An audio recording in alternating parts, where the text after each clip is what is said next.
നമസ്കാരം, ഞാൻ മായയാണേ. Welcome to taste of Thekkady. ഞാനൊരു തേക്കടിക്കാരി.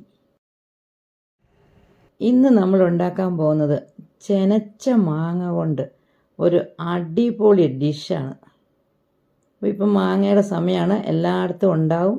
അത് പഴുക്കാത്തതാണ്, ചെനച്ചതാണ്, അത് പ്രത്യേകം ശ്രദ്ധിക്കണേ. അപ്പോൾ ചെനച്ച മാങ്ങ നമുക്കിത് നല്ല കഴുകി വൃത്തിയാക്കിയതാണ്. അപ്പോൾ ഇനി തൊലിയൊക്കെ ചെത്തി ഒന്ന് വൃത്തിയാക്കി എടുത്തുകൊണ്ട് വരാം. അപ്പം നിങ്ങൾ ആരും ഇത് കഴിച്ചിട്ടുണ്ടാവില്ല, അപ്പം അതുകൊണ്ട് എല്ലാവരും കഴിച്ച് നോക്കുക. ഓക്കെ, ഞാൻ അപ്പോൾ തൊലി എത്തിക്കൊണ്ട് വരാവേ. അപ്പോൾ തൊലിയൊക്കെ ചെത്തി ഇനി അതിനെ നമുക്കിങ്ങനെ ചെത്തി എടുക്കണം. പൂളി എടുക്കുമല്ലോ കേട്ടോ, ഇങ്ങനെ ചെരിച്ച് ചെത്തി എടുക്കുകയല്ലേ, അതേപോലെ ചെത്തി ഇങ്ങനെ എടുക്കാം. അങ്ങനെ ഞാനിപ്പോൾ ഒരു 3 മാങ്ങയാണ് എടുത്തിരിക്കുന്നത്. അത് ഫുള്ളായിട്ട് അങ്ങനെ ചെത്തി എടുത്തുകൊണ്ട് വരട്ടെ.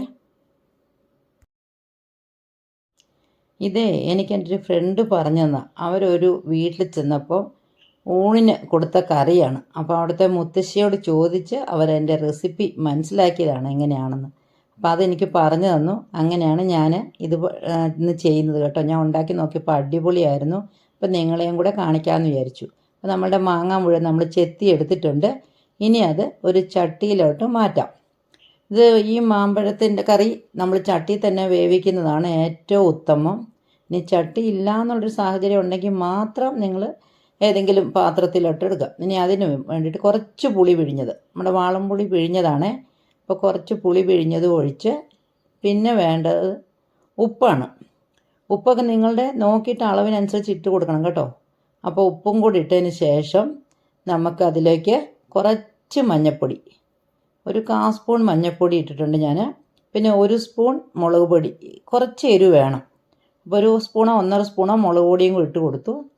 അതിന് ശേഷം വെള്ളവും കൂടെ ഒഴിച്ച് നമുക്ക് നല്ലപോലെ ഇളക്കി വേവിച്ചെടുക്കാം.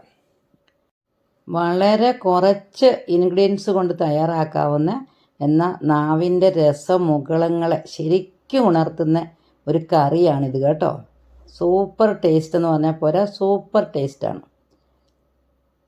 അപ്പം നമ്മളുടെ മാങ്ങയൊക്കെ വെന്തിട്ടുണ്ട്. പറഞ്ഞാൽ വെന്ത് അലിയണം. അപ്പോൾ അത് ഈ വേവ് പോരാ. അപ്പോൾ അതിനൊന്നും കൂടി നമ്മൾ അടച്ചു വെച്ച് വേവിക്കണം, എന്നാലേ അത് ശരിക്കും വേവുള്ളൂ. ഇനി ഇതിലേക്ക് നമുക്ക് ഒരു കാര്യം കൂടി ചേർത്ത് കൊടുക്കാനുണ്ട്. ശർക്കര പാവ് കാച്ചിയതാണിത്. അപ്പോൾ ശർക്കര പീസായിട്ട്, വെല്ലമാണെങ്കിലും ശർക്കര ആണെങ്കിലും മുറിച്ച് കഷ്ണങ്ങളായിട്ട് ഇട്ട് കൊടുക്കരുത്. പാവ് കാച്ചി അരിച്ചിട്ട് തന്നെ എടുത്ത് ഒഴിച്ചു കൊടുക്കണം, എന്നാലേ അതിൻ്റെ ടെക്സ്ചർ കറക്റ്റായിട്ട് നമുക്ക് കിട്ടുകയുള്ളൂ. ഇനി അതും കൂടെ ഒഴിച്ച് കൊടുത്ത് നല്ലപോലെ ഒന്ന് ഇളക്കി മിക്സ് ചെയ്തിട്ട് വേവിച്ചെടുക്കാം. ഇത് നല്ലപോലെ വെന്തങ്ങ് അലിയണം. ദശക്കട്ടിയുള്ള മാങ്ങയാണെങ്കിൽ നിങ്ങളിത് വെന്തിട്ടില്ലെങ്കിൽ സ്പൂണ് കൊണ്ടൊന്ന് നല്ലപോലെ ഉടച്ചു കൊടുക്കണം കേട്ടോ, എന്നാലേ അത് അതിൻ്റെതായ ഉള്ള ആ ടേസ്റ്റ് കിട്ടുള്ളൂ. അപ്പോൾ അടച്ചു വെച്ചു. നമുക്കൊന്നും കൂടി വേവിച്ച് ഒരു 5 മിനിറ്റ്. കണ്ടോ, നമ്മളുടെ ആ മാങ്ങയെല്ലാം നല്ലപോലെ വെന്ത് അലിഞ്ഞിട്ടുണ്ട്. ഇനി അതിലേക്ക് നമുക്ക് കുറച്ച് ഉലുവാപ്പൊടി ഇട്ട് കൊടുക്കാം.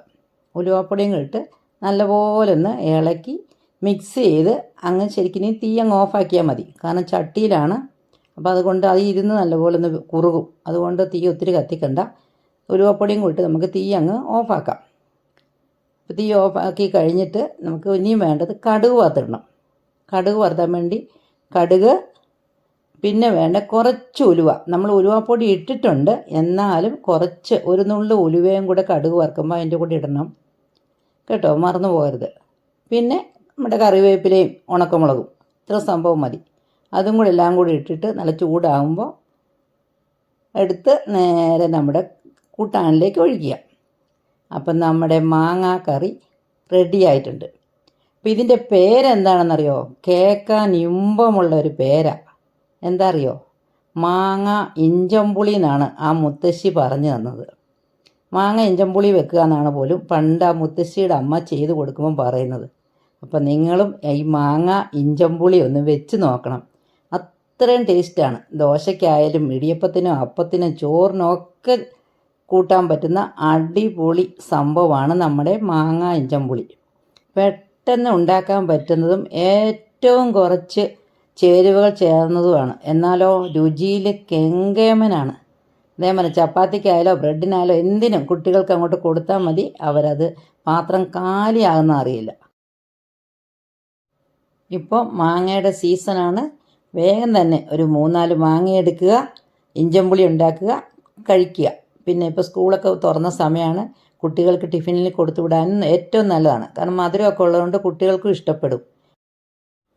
മധുരവും പുളിയും എരിവും ഉപ്പും ആ ഉലുവയുടെ ചവർപ്പും ഒന്നും വേണ്ട, എല്ലാം കൂടെ ചേർന്ന് നമ്മുടെ നാവിനെ ഒരു നവരസത്തിലെത്തിക്കും ഈ മാങ്ങ ഇഞ്ചമ്പുളി. അപ്പം ഇനി അധികം പറഞ്ഞ് നിങ്ങളെ ഞാൻ കൊതിപ്പിക്കുന്നില്ല. ഇത് കാണുമ്പോൾ തന്നെ എല്ലാവരുടെ വായിലും കൂടെ കപ്പല ഓടുമെന്ന് എനിക്കറിയാം. കാരണം എനിക്ക് അത് അനുഭവം ഉള്ളതുകൊണ്ടാണ് ഞാൻ പറയുന്നത്. അപ്പോൾ ഞങ്ങളുടെ ഈ വീഡിയോ ഇഷ്ടമായെങ്കിൽ ലൈക്ക് ചെയ്യാനും ഷെയർ ചെയ്യാനും സബ്സ്ക്രൈബ് ചെയ്ത് സപ്പോർട്ട് ചെയ്യാനും മറക്കരുത് കേട്ടോ. അപ്പോൾ എല്ലാവരും നമ്മുടെ ഇഞ്ചമ്പുളി ഉണ്ടാക്കി കഴിച്ച് നോക്കണേ. താങ്ക്